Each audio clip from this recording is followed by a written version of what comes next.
मशवरा देता हूं हुकूमत को और वजीर कानून को मशवरा देता हूं कि ना फिरौन की हुकूमत सारी जिंदगी रही, ना नमरूद रहा, ना जाज बिन यूसुफ रहा, ना यजीद रहा। और यार दरबारी बन के हुक्मरानों की चापलूसी करते करते तुम यहां तक आ गए हो कि अब नबी पाक की इज्जत को हाथ डालना शुरू कर दिया है।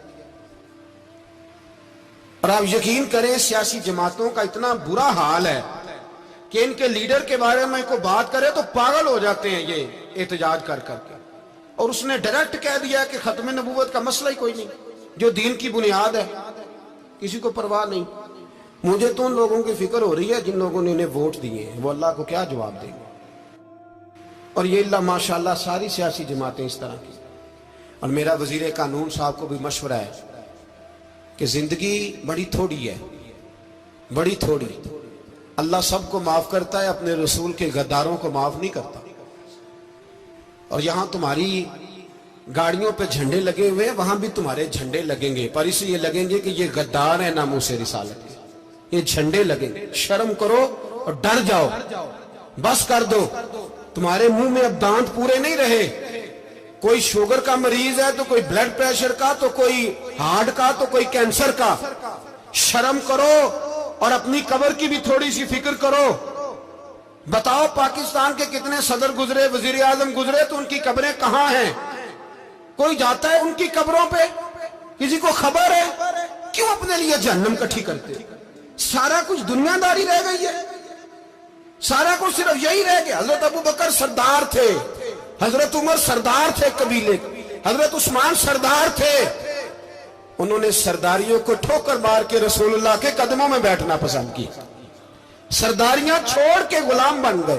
तुम सरदारियां बचाने के लिए रसूलुल्लाह की गद्दारी करते हो, शर्म नहीं आती।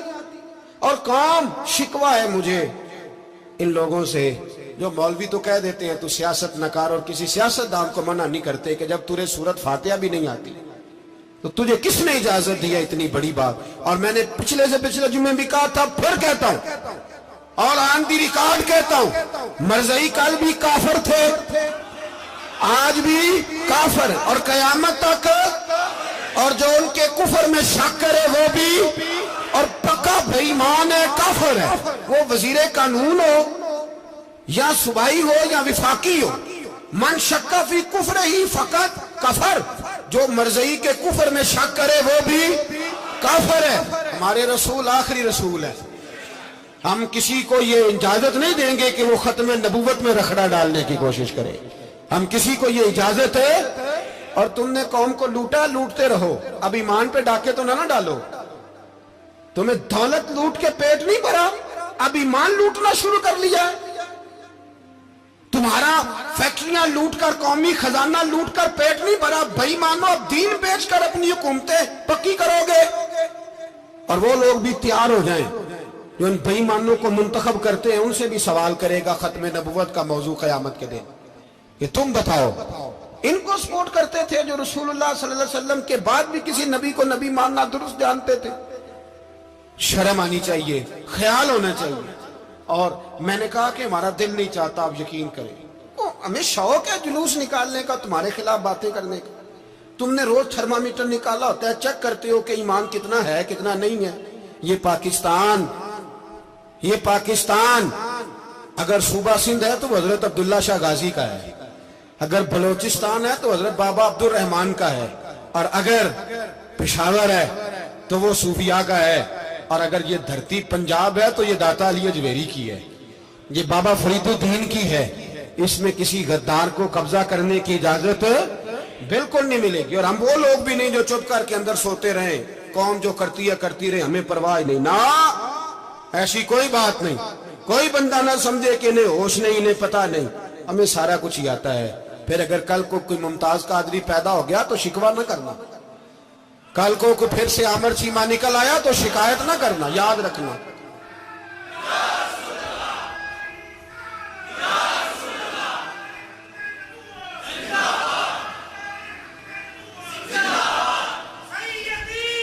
तो मेरे भाई खोल के बोलो, या नबी रसूल के बोलो। تو یہ مشورہ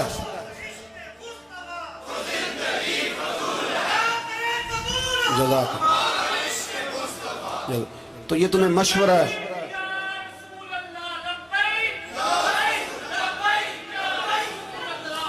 میری بات سنیں، یاد رکھیں، یہ لوگ بعد میں پچھتاتے ہیں، پھر مناظرے کراتے پھرتے ہیں اس نے صحیح کیا کہ غلط کیا، پھر انہیں ہوش آتی ہے بعد میں، پھر ان کے ہواری نکل کے میدانوں میں دلیلیں دیتے ہیں. اس لیے ہمارا مشورہ ہے انہیں کہ یہ اپنی حد میں رہیں، اور جو کام تمہارے ذمہ، میں نے کہا نا تم نے بڑا لوٹا، یہ قوم روز تمہیں موقع دیتی ہے لوٹنے کا، موقع دیتی ہے، تو تم نے دولت لوٹ کے پیٹ نہیں بھرے، اب ایمان لوٹنے کے چکر میں آ گئے ہو. یاد رکھو، مسلمان گناہگار ہیں، غدار نہیں ہے. تمہیں دولت لوٹنے کا تو شاید موقع مل گیا ہے، پر ایمان لوٹنے کا موقع نہیں ملے گا. تو اس لیے اس کو لگام دو. اور ویسے بھی کتا جو پالتو ہوتا ہے نا، اس کو گھر کے اندر سنگلی سے باندھ کے رکھنا چاہیے. یہ تمہارے بوٹ چاٹتے ہیں، بھونکتے ہیں تمہارے حق میں، وزارتیں لیتے ہیں. ہم نے تو کوئی وزارت نہیں لی تم سے، اور نہ ہمیں شوق ہے. اس لیے کہ ممبری کیا کرنی ہے جس کو ممبر رسول عطا کر دیا جائے؟ اس نے کیا کرنی ہے یہ ممبریاں جس کو پکا ممبر رسول دے دیا جائے؟ تو اس لیے اس سے باہر آؤ. میں نے کہا بڑے بڑے نمرود، فرعون، قارون دفن ہے، تمہارا بھی نام تک نہیں ہوگا، بالکل نام نہیں ہوگا. اس لیے ہمارا مشورہ، اور آپ لوگ بھی آئے نا یہ اگلے سال، تو ان کو کھڑا کر کے پوچھ لینا، اسلامی جمہوریہ پاکستان کا تم نے ایم پی ایم نے بننا ہے، پہلا کلمہ ہی صحیح سنا دو. چلو خدا کا واسطہ یہی بتا دو کہ تمہیں نماز بھی ڈھب سے آتی ہے کہ نہیں. اور آپ کی موج ہے، آپ بٹھا لیتے ہیں سر پہ، کیا کرے، سمجھانے والے مفت گناہگار ہو گئے اور بہکانے والے سب تمہارے یار ہو گئے. اس لیے یہ چھیڑتے ہیں جان بوجھ کے. اور پھر جب کوئی ممتاز قادری علیہ رحمہ پیدا ہوتے ہیں، پھر انہیں دشواری ہوتی ہے، پھر ان کا جینا مشکل ہو جاتا ہے. یہ موقع دیتے ہیں، پتہ نہیں کس کے ایجنڈے پہ عمل کر رہے ہیں. میرا سوال یہ ہے، میں نے پچھلے جمعے پھر میرا سوال ہے کہ میں پوچھتا ہوں، اس آدمی کو ضرورت کیا ہے ختم نبوت پر بات کرنے؟ جب امت مسلمہ کے متفق کا فیصلہ ہے کہ مرزائی کافر، اسمبلی نے بل پاس کر دیا کہ مرزائی، ان کو اقلیت قرار دے دیا، اور جب سے وہ اقلیت بنے، نہ ہم نے ان کی عبادت گاہ جلائی، نہ ہم نے ان کو قبروں سے نکالا، نہ ہم نے، بس ٹھیک ہے جیسے عیسائی رہتے ہیں، یہودی سے کس ملک میں رہتے ہیں وہ بھی رہے، اقلیت بن کرے، کوئی پر تم انہیں کھینچ کے کیوں قریب کرتے ہو؟ تمہارا کیا جرانہ ہے ان کے ساتھ؟ بتاؤ تو صحیح. ان لوگوں سے ان کو چاہیے اپنے منہ میں لگام ڈالیں، اور اگر نہیں ڈالیں گے پھر انشاءاللہ ڈالی جائے گی، اور بڑی تگڑی ڈلے گی، اور پھر ایسی ڈلے گی. سلمان تاثیر جب مرا تھا نا، تو 5-5 لاکھ روپیہ مولویوں کو آفر کی جنازہ پڑھاؤ، 5-5 لاکھ روپیہ چھوٹے چھوٹے مولویوں کو. اور داتا صاحب کی مسجد کے خطیب بھی صوبائی جو تھے، وہ خطیب تھے، ملازم تھے، انہوں نے کہا کہ ایمان نہیں بھیجنا، نکالنا ہے نوکری سے تو نکال دو.